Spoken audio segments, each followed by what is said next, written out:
Hello ladies and gentlemen, welcome back to another video. Today we're going to work on doing some countertop gardening. Now I've got a book on hydroponics that I've been reading to find out different ways to do this. I have an aquaponics machine that I got a few years ago and I have used it, but I've never used it the correct way. It grows marvelous plants.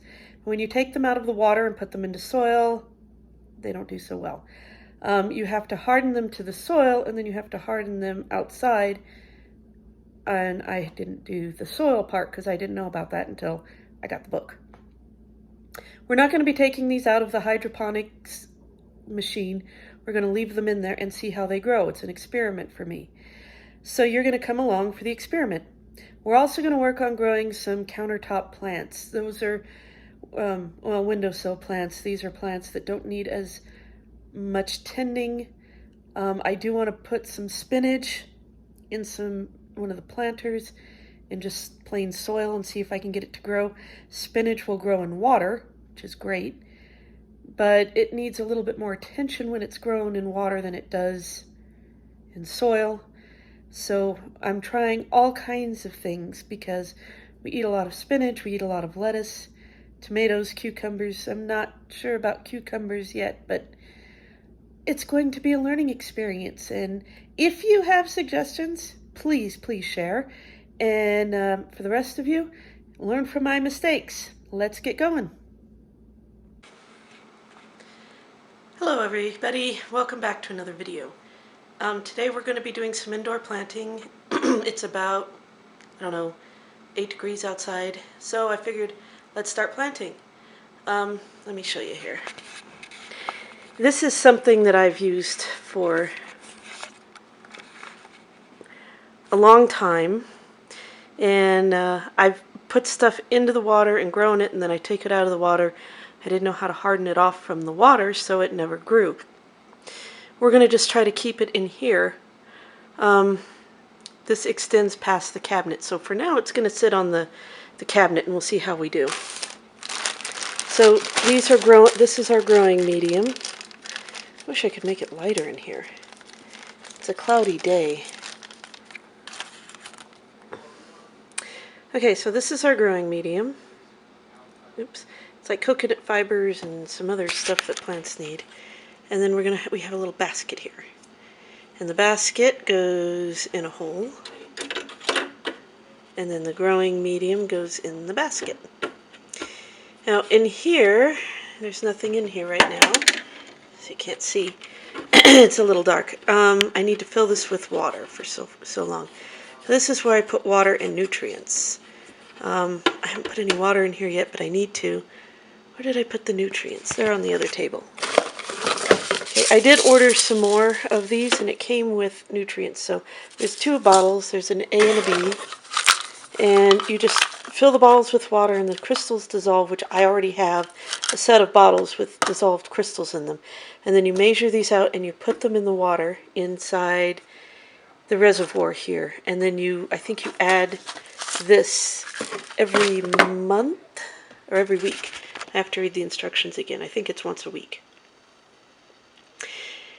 There's a way to grow tomatoes. We're going to grow Roma tomatoes. I had some cherry tomatoes, but I don't know what happened to the seeds.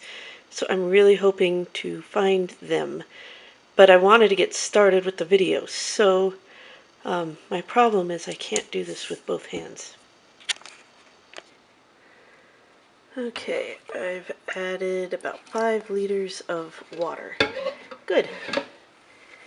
So now I'm going to go get the nutrients, and I'll show you how I mix those up. Okay, I'm shaking these up because they've been sitting on the shelf for a year.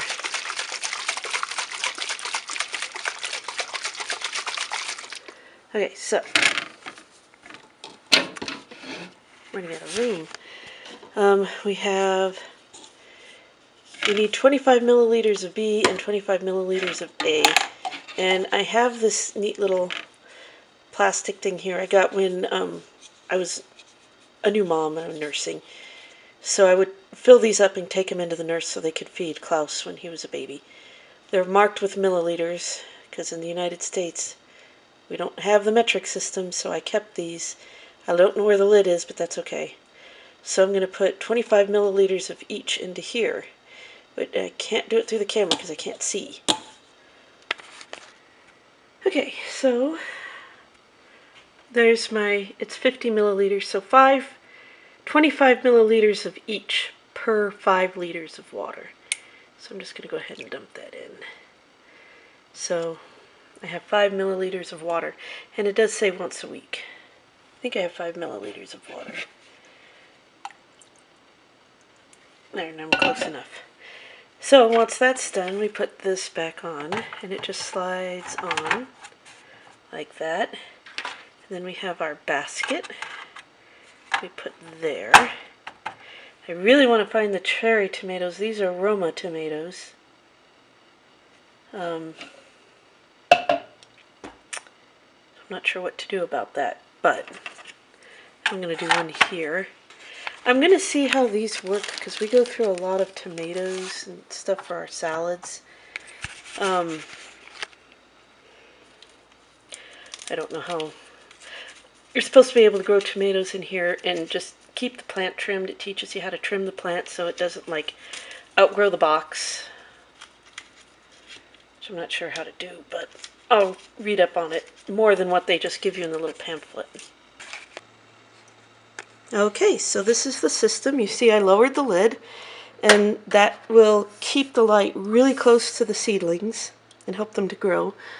Hopefully the seeds are okay. And up here we have our controllers. Right now we're on grow, which gives us 18 hours. Is it 18? Yeah, it's 16 hours of light. 16 hours of light, which is why it's in the kitchen, because this will come on. It doesn't matter when I turn it on. It turns on when I have to get up in the middle of the night, and then I'm wide awake because this is such a bright light. This one is for when the plants have grown. This one is for after they've grown and you're producing fruit. So there's supposed to be some little plastic domes that go over this. I don't have any, so I'm going to put maybe a little plastic baggie or something just to kind of to help. Yeah, our rooster's inside because it's too cold. We put a thermometer out in the dog loo, and it's elevated. There's lots of shavings, but they just aren't able to keep it really warm and don't want their toes and combs to get frostbite. So, okay, I had to get away from that light because it was screwing up more than usual. This camera is very heavy, so I'll try to keep it short. I don't know if I'm going to be doing regular videos on a weekly basis because my life, let's face it, it's not that interesting. You wake up, you take care of birds, clean, cook, and go to bed. And that's pretty much my life, especially in the wintertime when I don't go outside very much except to just take care of birds. So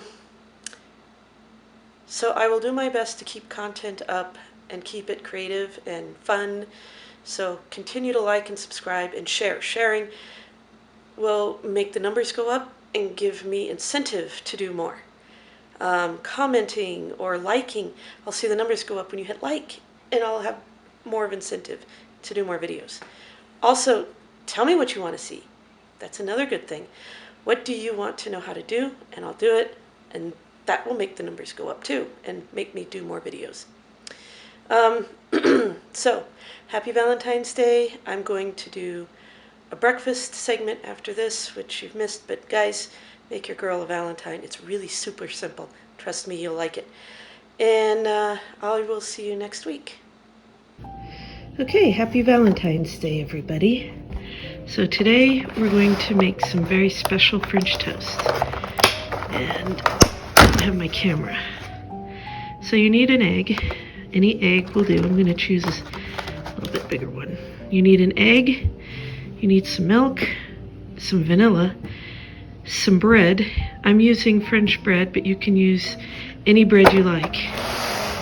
And our special ingredient.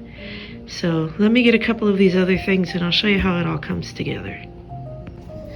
Okay, so here I put the egg in the pan. Now I'm using a 8-inch round cake pan because it's easier to dip bread in the cake pan. And then we just put in a milk. Again, I don't measure. You can just see how I do this here.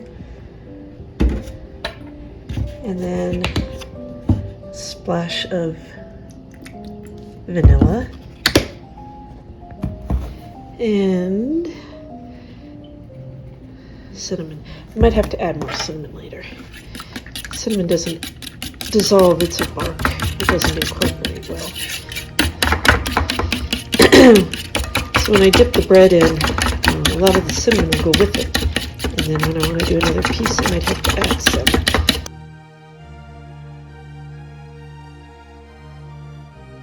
In fact, I think I'm going to put in a little bit more. Because one egg goes a long way to making French toast. And this isn't just a Valentine's Day special. This could be any special occasion, birthday, Christmas, New Year's, whatever you want to do. It's quick and easy. That's why I like it. All right, it's probably good enough. I'll put this in the sink. Now we're going to take our mix, one-handed, very carefully over to the griddle there. Now I sprayed the griddle already with oil. And this is the bread and our secret ingredient. Last time I did this, I put the chocolate in the bread and it didn't fall out, but I don't think I should do that. So one reason I like to use the French bread is I can cut it to a thickness that I like. I want it a little bit thinner because you're cooking two pieces here. So I'm going to take the first piece and dip it, get it all gooey. I'm going to try to cook more than just two of these at a time. Take another piece, get it all gooey.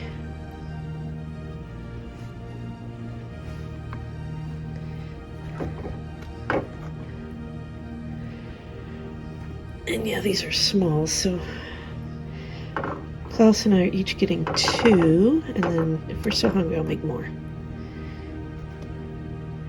All right, let me wipe my hand. Okay, and now comes the chocolate chips. Now they'll start to melt on this first side. And then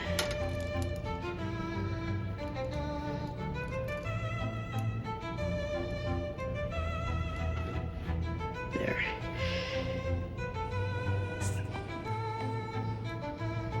Okay, all four are filled.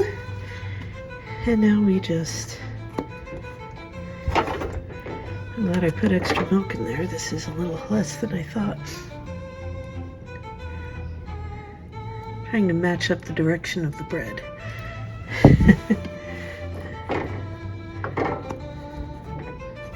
Make sure I get some cinnamon in there. Alright. Tractor bird's all done? Oh, you're upside down? Yeah. We're not very good. Okay. Alright, so you make French toast. Whatever. Not just any French toast, stuffed French toast.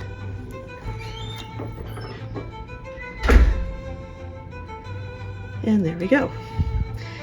We're going to turn this on to medium-low. You can turn it on to medium if you're not using propane. And then we're going to let them cook. And when they're done, I'll show you what they look like inside. Okay, this is the finished French toast. It's been cooked on both sides, and when you cut into it, you can see that it's kind of ooey gooey chocolate. It's not dripping because I didn't put too much in there. But there's the chocolate. And it's nice and crispy on the outside. It's chocolatey on the inside. You really don't even need any syrup on it. You just need maybe a little bit of, I don't know, a little bit of something. Maybe a little bit of whipped cream, or just eat it plain. So thank you guys for watching. Happy Valentine's Day, and I will see you soon.